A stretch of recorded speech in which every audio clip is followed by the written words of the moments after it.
de nuevo. Llegamos a la hora del encuentro diario en la iglesia, en casa. Enviaros un fuerte abrazo, mis saludos más cordiales y el deseo de que el Señor nos pueda bendecir al final de este día a través de la lectura de su palabra. Os invito a que juntos pasemos estos instantes de meditación, de oración, de alabanza a nuestro Dios, porque es precisamente nuestro Salvador y nuestro Redentor. Como cada día, pues empezamos estos minutos de encuentros espirituales a través de la Biblia y, como siempre, mejor coger la Biblia en la mano, poder contrastar los textos, poder disfrutar de ellos. Así que os invito a que busquemos para la lectura de hoy en Marcos capítulo 11 del 1 al 10. Un precioso encuentro de Jesús con la ciudad de Jerusalén, que aunque no duró mucho en el tiempo, fue muy significativo para ese momento para el Maestro. La llegada del Mesías a Jerusalén. Comenzamos con el texto. Cuando se acercaban a Jerusalén por Betfagé y Betania junto al monte de los Olivos, mandó Jesús a 2 de sus discípulos y les dice: id a esa aldea de enfrente. La palabra es un grupito de casas pequeñas, es decir, una población adyacente a Jerusalén pequeñita, ¿eh? Y al entrar encontraréis enseguida un burro atado que nadie ha montado todavía. Desatarlo y traerlo. ¿Sabéis? En esta historia hay tantos detalles espectaculares como en todas que merece la pena poder dedicar algunos momentos a reflexionar en ello. Era costumbre en la época que cuando un rey había invadido una ciudad y había tomado posesión de ella, mandaba un heraldo, mandaba normalmente también incluso hasta su propio hijo, lo mandaba para que anunciara el próximo encuentro del rey con esa población recién conquistada. Y lo solía hacer montado en un pollino. Por lo tanto, aquí tenemos una serie de datos, pues, históricos que nos van a permitir darle un matiz mucho mayor al mensaje de esta porción de la entrada de Jesús en la ciudad de Jerusalén montado en un pollino, en un asno. Y si alguien, dice Jesús, os pregunta, ¿por qué lo hacéis? Contestarle, el Señor lo necesita y se lo devolverá cuanto antes. A partir de aquí, los acontecimientos se van sucediendo y parece ser que no hay ningún inconveniente en que se cumplan los deseos de Jesús, ya que, como vamos a poder ver a continuación, fueron y encontraron en el lugar que Jesús les había dicho, en la calle, atado junto a un portón, lo desataron y se disponían a llevárselo a Jesús para que hiciera esa entrada triunfal en la ciudad de Jerusalén, como el gran príncipe, hijo del gran Dios, que venía a tomar posesión del reino de Dios. La parte central de esta sección nos dice: algunos de los presentes le preguntaron, como ellos ya sabían porque Jesús se lo había advertido, ¿qué hacen aquí desatando el burro?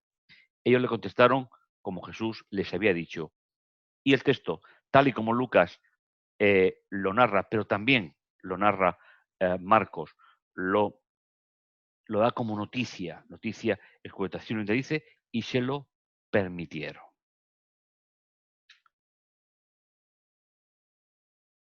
Llevaron el burro a donde Jesús estaba, le echaron encima sus mantos y Jesús se montó sobre él.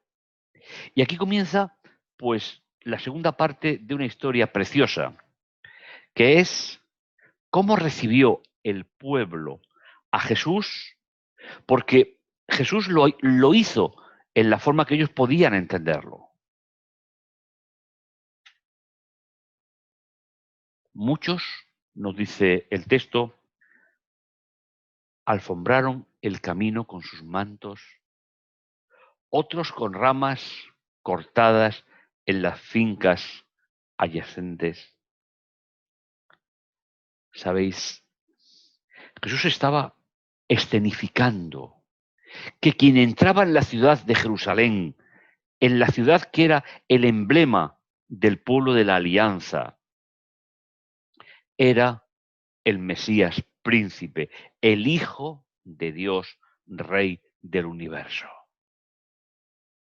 Y así fue como el pueblo, como la población reaccionó entendiendo el mensaje que Jesús les estaba transmitiendo.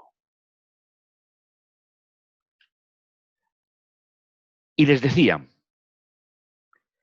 y aquí tenemos una de las grandes oraciones que se hacían en la época para pedirle a Dios que se instaurara el reino de Israel de forma inmediata, el reino mesiánico en Israel de forma definitiva. Es verdad que ellos pensaban que sería un reino político. Por eso solían pedir, lo que tenéis aquí en el versículo 9 y 10, solían hacer estas oraciones 3 veces al día, que coincidían con los servicios del templo. Dice, los que iban delante y detrás gritaban, sálvanos. No tenemos muy claro al leer este texto si se refiere sálvanos del yugo romano, posiblemente la propuesta de ellos la más probable, o se refería a la idea de salvarnos en sentido del final del tiempo, en sentido definitivo. Yo creo que sería la primera, porque no creo que el pueblo, con la falta de formación que los fariseos y escribas les privaban, pudiesen entender más allá de la necesidad diaria de ser un pueblo libre para poder relacionarse con su Dios como él había establecido en el Sinaí. Bendito el que viene en el nombre de Dios. Bendito el reinado que llega, el de nuestro padre David. Sálvanos desde lo alto. Esta oración se repetía, como os decía, 3 veces al día. Sacrificio de la mañana, oración de las ofrendas al mediodía y sacrificio de la tarde, y todas ellas relacionadas con el templo de Jerusalén. Bendito el que viene en el nombre del Señor. Bendito el reinado que llega, el de nuestro Padre David. Sálvanos desde lo alto.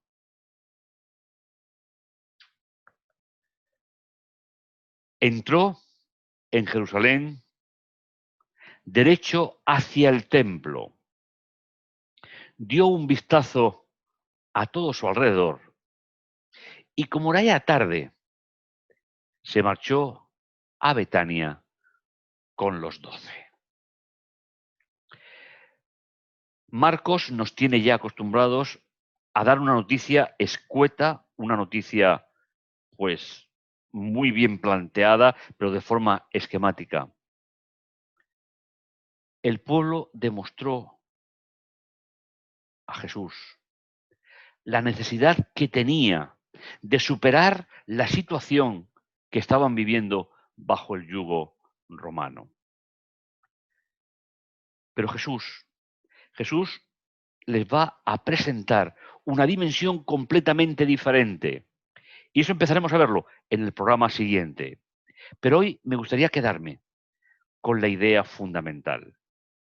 Aquellas personas, desde su concepción de la vida política y religiosa que compartían y creían, hacen público esa oración donde le expresan, primero, reconocen a Jesús como el que viene en el nombre del Padre.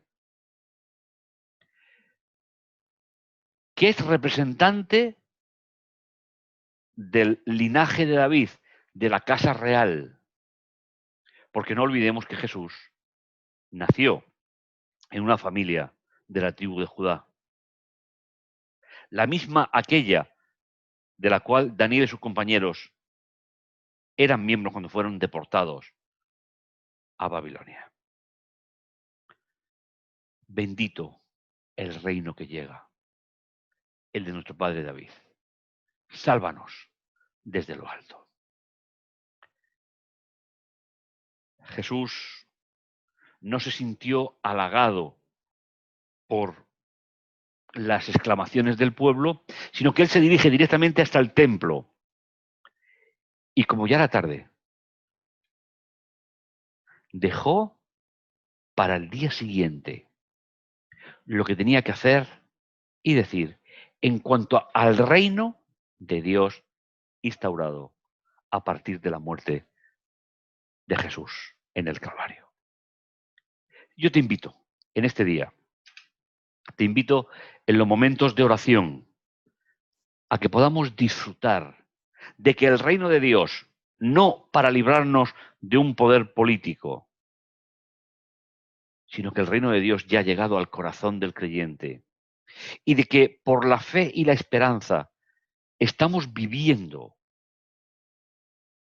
ya ese reino en nuestra vida. Y te invito a que hoy, en la oración del final de esta jornada, aparte de los problemas personales, problemas que normalmente pues manejamos a lo largo del día, podamos añadir un dato fundamental. Bendito el que viene en el nombre del Señor. ¿Y quién es? Tu Salvador y Redentor, Cristo Jesús, que salva. Por eso, junto a las oraciones de cada uno de nosotros, si os parece, vamos a añadir la gratitud a Dios porque el reino ha llegado en la figura de Jesús y que muy pronto, a través de la fe y la esperanza, lo disfrutaremos de forma física y personal para siempre. Oremos. Bendito bondadoso Dios que estás en los cielos, santificado y glorificado sea tu nombre. Señor, tú entraste en Jerusalén aquel día mostrándote que eras el Hijo del Dios del cielo, que eras el príncipe de los príncipes, que comenzaba, Señor, tu obra de la redención para cada uno de nosotros, y fueron reconocidos por los humildes. Danos, Señor, en nuestro corazón, en el día de hoy, la humildad suficiente para reconocerte como Dios y Señor de nuestra vida. Te lo agradecemos, Señor, juntamente con todas las oraciones que desde la Iglesia en casa elevamos en este momento al trono de tu gloria. Deseamos, Señor, seguir caminando contigo. Deseamos, Señor, poder estar contigo pronto en las mansiones celestiales. Te lo agradecemos todo, Señor, en el dulce nombre de Jesús. Amén. Y no olvides, tenemos otro encuentro programado en el siguiente capítulo. Que Jehová te bendiga y te guarde.